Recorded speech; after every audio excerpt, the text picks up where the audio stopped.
최근에 예측 시장이라는 말이 자주 들리면서 정말 도발적인 질문이 하나 나왔어요. 바로 예측 시장이 결국 주식 시장을 구시대의 유물로 만들어 버릴 것인가 하는 질문이요. 이게 그냥 두 시장이 경쟁한다 이런 차원을 넘어서는 것 같아요. 어쩌면 현대 금융 시스템의 근간을 흔드는 이야기 같아서 오늘 한번 제대로 파고들어 봐야겠습니다. 네, 정말 본질적인 질문을 던지셨어요. 이 논쟁을 제대로 이해하려면 그냥 표면만 봐서는 안 되고요. 여러 각도에서 입체적으로 봐야 합니다. 오늘은 크게 세 가지 틀로 한번 나눠서 보려고 해요. 첫째는 정보의 효율성, 둘째는 인간 심리가 작용하는 행동 경제학, 그리고 마지막으로 가장 중요한 신뢰를 만드는 제도와 규제. 이 세 가지를 중심으로 두 시장의 관계가 앞으로 어떻게 재편될지 좀 자세히 살펴보겠습니다. 좋습니다. 정보 효율성, 행동경제학, 그리고 제도. 그럼 첫 번째 키워드, 정보부터 바로 시작해보죠. 예측 시장의 본질이 특정 사건에 대한 집단지성을 모아서 확률을 계산하는, 그러니까 순수한 정보 집약 기능에 최적화되어 있다고 하셨잖아요. 네, 맞습니다. 그런데 딱 듣고 이런 생각이 들었어요. 주식 시장이야말로 인류 역사상 가장 거대한 정보 집약 장치 아닌가요? 전 세계 수많은 사람들이 기업의 미래를 보고 돈을 거는 것이니까요. 아주 예리한 지적이세요. 맞습니다. 당연히 주식시장도 거대한 정보 집약 장치죠. 하지만 두 시장이 다루는 정보의 해상도라고 할까요? 그리고 그 목적이 근본적으로 다릅니다. 해상도와 목적이요? 네, 예측 시장의 본질은 단순함과 명료함에 있어요. 예를 들어서 미국 대선에서 특정 후보가 이길까? 또는 한국은행이 다음 분기에 금리를 내릴까?처럼 질문이 아주 명확하거든요. 그리고 결과도 예, 아니요로 딱 떨어지죠. 정말 흑백이 분명하네요. 그렇죠. 그리고 여기엔 돈이 걸려 있잖아요. 그래서 사람들은 그냥 막연한 감정이나 희망으로 참여하는 게 아니라 자기가 가진 가장 정확한 정보에 기반해서 참여하려는 아주 강한 유인이 생겨요. 그래서 다른 변수들, 뭐랄까 우리가 노이즈라고 부르는 것들이 끼어들 여지가 훨씬 적습니다. 오직 그 질문에 대한 집단지성의 예측만이 아주 순수하게 추출되는 거죠. 아, 순수한 정보 추출 장치라는 표현이 확 와닿네요. 그럼 반대로 주식시장은 왜 복합적이라고 하시는 건가요? 주가에도 결국 그 기업의 미래에 대한 수많은 정보들이 다 녹아있는 거잖아요. 물론입니다. 하지만 주식시장은 단순히 정보를 모으는 데서 그치지 않아요. 그 정보를 바탕으로 한정된 사회의 자본을 어디에 가장 효율적으로 배분할 것인지 이걸 결정하는 자본 배분이라는 실물 경제 기능이 핵심이거든요. 아, 자본 배분 기능? 네. 그래서 주가 하나에는 정말 많은 것들이 복잡하게 얽혀 있습니다. 기업의 미래이익은 물론이고 기술력, 브랜드 가치, 배당 정책, 심지어는 의결권 같은 눈에 보이지 않는 무형의 가치까지 전부요. 굳이 비유하자면 예측 시장이 특정 대상의 선명한 사진 한 장을 찍는 거라면 주식 시장은 수십 개의 영상을 동시에 틀어놓고 종합적인 인상을 판단하는 것과 비슷하다고 할 수 있겠네요. 와, 비유가 정말 기가 막히네요. 그러니까 예측 시장은 특정 정보에 대한 정답을 찾는 족집게 과외선생 같고 주식 시장은 여러 가치를 종합해서 자본이라는 큰 돈을 어디에 둘지 결정하는 거대한 위원회 같은 거군요. 네네, 아주 정확한 비유입니다. 그렇다면 이건 서로 대체하는 관계라고 보기는 어렵겠네요. 각자 그냥 다른 역할을 하는 도구로 봐야 하는 거 아닐까요? 정확합니다. 그래서 대체라는 단어보다는 상호 보완하며 진화할 가능성이 훨씬 높다고 보는 게 맞아요. 오히려 예측 시장은 주식 투자자들이 가진 불확실성을 아주 정교하게 관리할 수 있는 훌륭한 헤징, 즉 위험 회피 수단이 될 수 있습니다. 잠시만요. 그 해징 예시는 사실 굉장히 이상적으로 들리는데요. 예를 들어 제가 가진 어떤 제약회사의 특정 신약 허가 여부에 딱 맞는 예측 시장이 항상 열려 있을까요? 유동성 문제도 있을 거고 너무 틈새 시장이면 거래 자체가 성립되지 않을 수도 있잖아요. 이게 현실적으로 정말 가능한 이야기인가요? 네, 바로 그 부분이 현재 예측 시장이 가진 가장 큰 허들 중 하나입니다. 지적하신 대로 유동성이 부족하거나 모든 개별 리스크에 맞춰서 시장이 그때그때 열리지 않는 문제가 분명히 있죠. 그렇죠. 하지만 이건 기술과 시장의 성숙도 문제라고 봅니다. 시간이 지나고 참여자가 늘어나면 자연스럽게 해결될 수 있는 부분이거든요. 지금 제가 설명해드리는 예시는 이 두 시장이 앞으로 어떻게 유기적으로 결합될 수 있는지 그 메커니즘을 보여드리기 위한 거라고 이해해 주시면 좋을 것 같아요. 알겠습니다. 그 메커니즘 정말 궁금하네요. 자, 상상을 한번 해보죠. 여러분이 바이오퓨처라는 가상의 제약회사 주식을 1,000만 원어치 가지고 있다고 해보세요. 네, 바이오퓨처. 이 회사가 큐어올이라는 아주 중요한 신약 허가를 앞두고 있는데 이게 성공하면 주가가 2배로 뛰지만 실패하면 반토막이 날 수 있는 아주 변동성이 큰 상황입니다. 회사의 장기적인 성장성은 믿지만 이 단기적인 허가 실패 리스크가 너무 불안한 거죠. 아, 정말 살얼음판을 걷는 기분이겠네요. 바로 그때 큐어올 신약 연내 허가 여부를 다루는 예측 시장을 찾아가는 겁니다. 그리고 내 주식 포지션과 반대로 허가되지 않는다 쪽에 100만 원을 거는 거죠. 아, 일종의 보험을 드는 거군요. 맞습니다. 아주 정확한 표현이에요. 자, 결과를 볼까요? 만약 신약 허가가 성공하면 주식에서 1,000만 원의 이익을 얻고 예측 시장에서는 100만 원에 잃겠죠.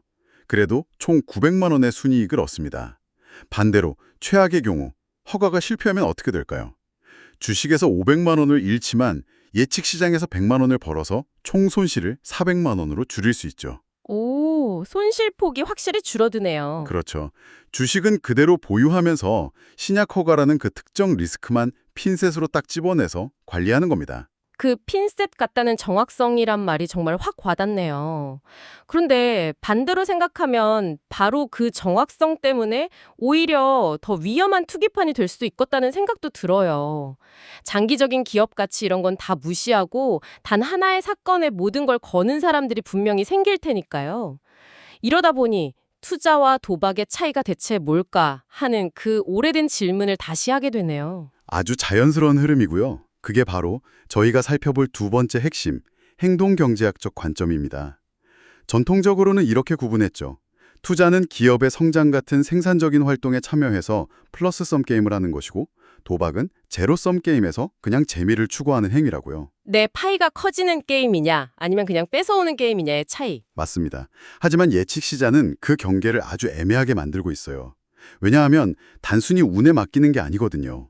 남보다 뛰어난 정보와 분석력으로 정보의 비대칭성을 이용해서 수익을 내는 구조니까요. 이건 사실 전문 투자자들이 주식시장에서 하는 행위와 본질적으로 다르지 않습니다. 본질은 같을 수 있어도 심리적인 측면은 확실히 다를 것 같아요. 주식은 보통 몇 년씩 묻어두기도 하지만 예측 시장은 뭐 선거 결과처럼 몇 시간, 며칠 만에 결과가 나오잖아요. 이 속도의 차이가 사람들한테 어떤 영향을 미칠까요? 바로 그 속도가 핵심입니다. 결과가 빠르고 직관적이라는 건 우리 뇌에 훨씬 더 강력하고 즉각적인 보상 회로를 만든다는 뜻이에요. 이걸 도파민 피드백 루프라고 합니다. 아, 저 그거 뭔지 알 것 같아요. 저도 예전에 가상자산 거래를 아주 잠깐 해봤는데 정말 공감되네요. 장기 주식 계좌는 뭐 한 달에 한 번 볼까 말게 하는데 단타 거래를 할 땐 정말 5분마다 차트를 보게 되더라고요. 이성적인 판단보다는 지금이다 하는 충동이 들 때가 훨씬 많았어요. 아마 예측 시장은 그 주기가 훨씬 짧으니까 더 심하겠네요. 아주 적정한 경험담이세요. 바로 그런 즉각적인 피드백이 우리를 더 자주 거래하게 만들고 더 큰 자극을 원하게 만듭니다.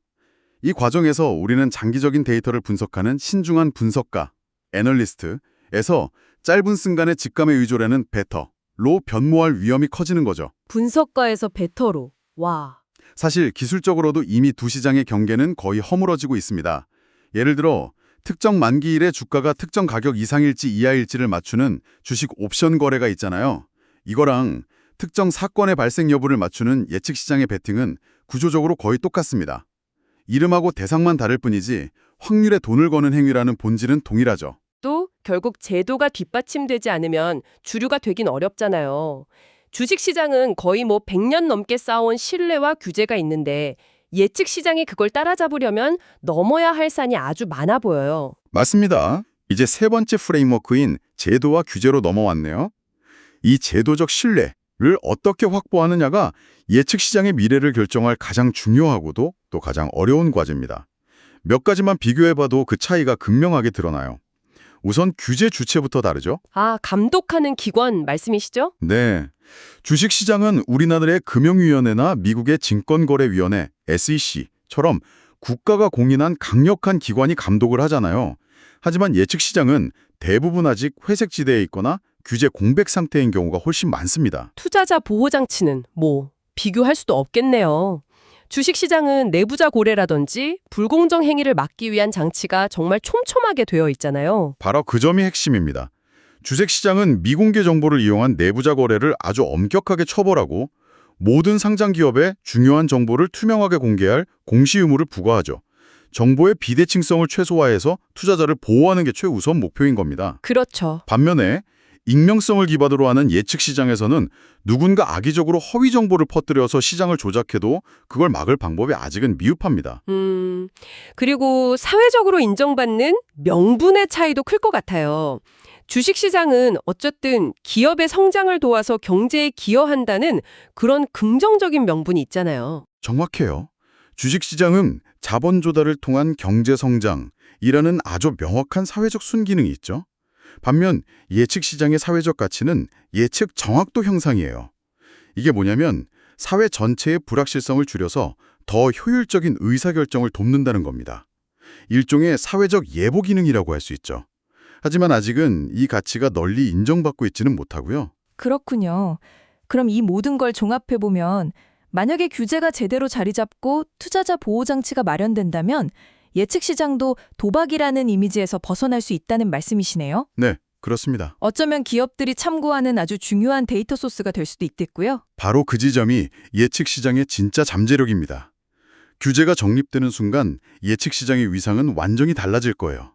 더 이상 투기의 대상이 아니라 기업이나 정부가 중요한 의사결정을 내릴 때 참고하는 실시간 리스크 대시보드 같은 역할을 하게 될 겁니다. 실시간 리스크 대시보드요? 네, 예를 들어 한 기업이 내년에 대규모 채용 계획을 세운다고 해보죠. 그때 내년도 최저임금이 10% 이상 인상될 확률이 80%라는 예측 시장 데이터를 본다면 어떨까요?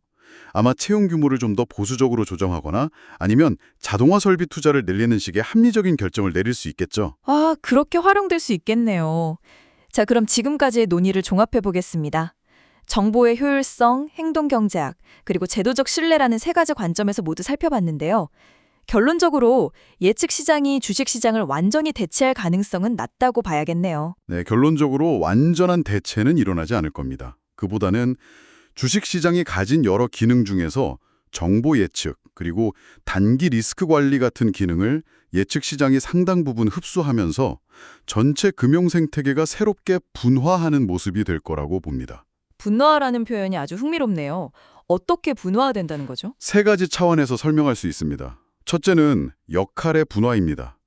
거시적이고 사회 전체에 영향을 미치는 큰 사건들, 예를 들면 선거, 전쟁, 자연재해 같은 변수들은 예측 시장이 전담해서 가격을 매기고요.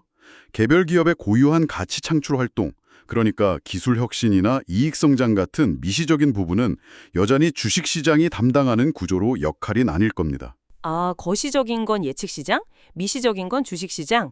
역할 분담이 확실하네요. 그럼 두 번째는 뭔가요? 두 번째는 데이터의 선순환을 통한 융합입니다. 미래에는 두 시장이 그냥 분리된 섬처럼 존재하는 게 아니라 데이터가 서로에게 실시간으로 영향을 주는 하이퍼 커넥티드 금융 환경이 올 거예요. 하이퍼 커넥티드요? 예를 들면 어떤 모습일까요? 마치 미래의 주식 애널리스트는 블룸버그 터미널 옆에 예측시장 데이터 피드를 필수로 띄워놓는 그런 그림이 그려지는데요. 바로 그런 모습입니다. 아주 정확해요. 예를 들어 항공사 주가를 평가할 때 예측 시장에 형성된 향후 6개월 내 국제 유가 100달러 돌파 확률 같은 데이터를 실시간으로 반영해서 더 정교한 가치 평가를 하는 거죠. 두 시장의 데이터가 서로의 가격에 끊임없이 영향을 주는 그런 공생관계가 형성될 겁니다. 와, 그렇군요. 그럼 마지막 세 번째 변화가 가장 근본적인 변화일 것 같다는 예감이 드네요. 맞습니다. 가장 중요하고 또 철학적인 변화는 바로 투자의 패러다임 전환입니다. 과거의 투자가 자산, 그러니까 기업의 소유라는 개념에 집중했다면 이제는 확률의 점유라는 개념으로 확장되는 겁니다. 확률의 점유요? 네, 특정 기업의 주식을 소유하는 것을 넘어서 이 세상에서 일어날 수 있는 모든 불확실한 사건의 확률 그 자체를 사고 파는 시대가 열리는 거죠. 미래라는 그 추상적인 개념이 훨씬 더 잘게 쪼개져서 금융상품이 되는 겁니다. 정말 흥미로운 미래상이에요. 자, 그럼 마지막으로 이 복잡한 두 시장의 관계를 한 문장으로 명쾌하게 정의해 주신다면요. 예측 시장은 주식 시장의 파괴적 혁신자가 아닙니다. 그보다는 지금까지는 보이지 않았던 무형의 정보와 리스크에 가격표를 붙여서 우리 눈에 보이게 만들어주는 금융의 고해상도 렌즈라고 할 수 있습니다. 금융의 고해상도 렌즈라? 와, 정말 완벽한 비유 같아요. 그러니까 기존 렌즈로는 그냥 뭉뚱그려서 보이던 리스크를 이 새로운 렌즈를 통해서 뭐 정치 리스크, 규제 리스크, 기술 리스크 이런 식으로 하나하나 선명하게 분리해서 볼 수 있게 된다는 말씀이시군요. 그렇습니다. 결국 두 시장은 서로를 잠식하는 경쟁자가 아니에요. 세상의 리스크를 더 잘게 쪼개고 더 정밀하게 거래할 수 있도록 돕는 유기적인 파트너로서 함께 진화하게 될 겁니다. 자, 오늘 이야기를 듣고 계신 여러분도 아마 이런 생각이 드실 거예요. 이 고해상도 렌즈가 보편화된 세상은 과연 어떤 모습일까? 네, 어쩌면 미래에는 여러분의 출퇴근 시간에 비가 올 확률 혹은 여러분이 응원하는 야구팀이 우승할 확률까지도 금융상품이 될 수 있겠죠. 여러분의 일상 속 아주 사소한 불확실성조차도 시장에서 가격이 매겨지고 거래될 수 있다는 뜻입니다. 당신의 하루를 구성하는 그 수많은 불확실성들은 과연 얼마의 가치를 가질까요? 한 번쯤 생각해 볼 만한 질문입니다. 항상 여러분의 성공 투자를 기원합니다. 내용이 좋으셨다면 구독, 좋아요 부탁합니다.